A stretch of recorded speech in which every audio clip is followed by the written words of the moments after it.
Hey everybody, welcome back to Firm and Final. A quick 5 minutes with what's going on in the stop loss industry. And for this week, it's a wrap. Thanks for sticking with me all these weeks as we've been talking about the stop loss quoting process leading up to January 1.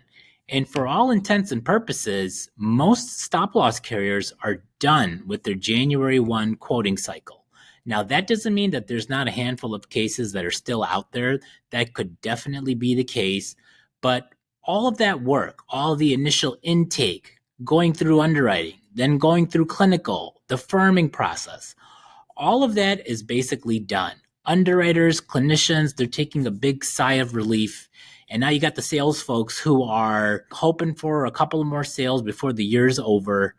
And really, most stop loss carriers at this point know what January 1 looks like already. And it's either a good January or not a good January. When you think about January, it makes up about 65% of all stop loss cases. So how January goes is how the entire year goes. So you should know right about now when you talk to your carrier friends if they had a good January or not such a good January. You'll start hearing that here in the next couple of days to the next few weeks. And we basically know where 2025 is headed. So on that note, it's been a great year. Thank you for following me in this season as we talked about various subjects. It's now time to turn the corner into 2025. Let me give you a couple of things to think about as we go into 2025. Some of the things that I think are the most important issues that we're going to face as a self-insured and stop-loss reinsurance industry.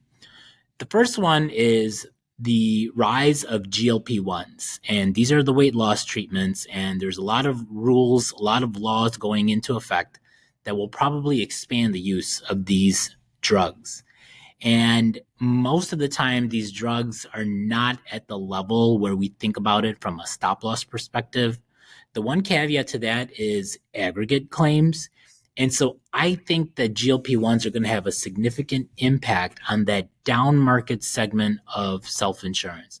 I'm talking about small group captives. I'm talking about level funded products.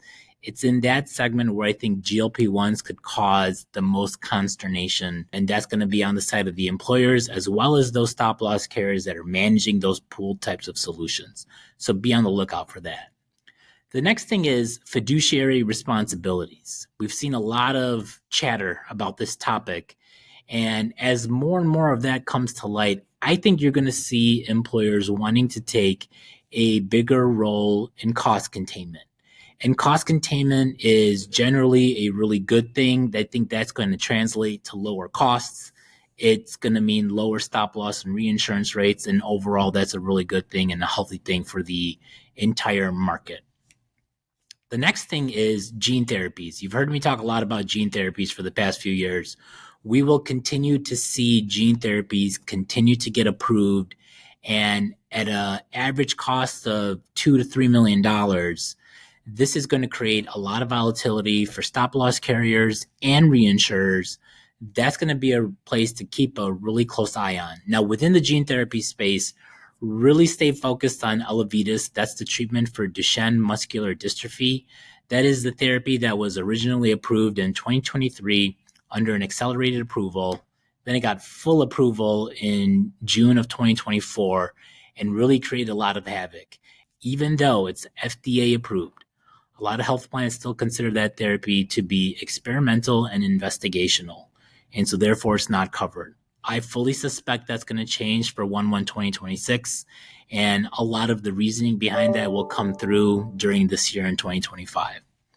And then the last item I'll point to is mergers and acquisition. In the year, we've seen some mergers and acquisitions happen already.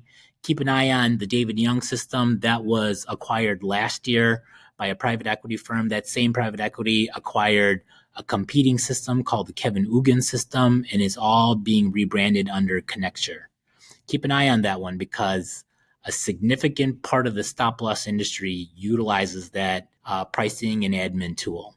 And then beyond that, think about the carriers that are coming into the space and the carriers that are exiting this space. Because of that activity, I fully suspect we'll see some consolidation of carriers happening next year.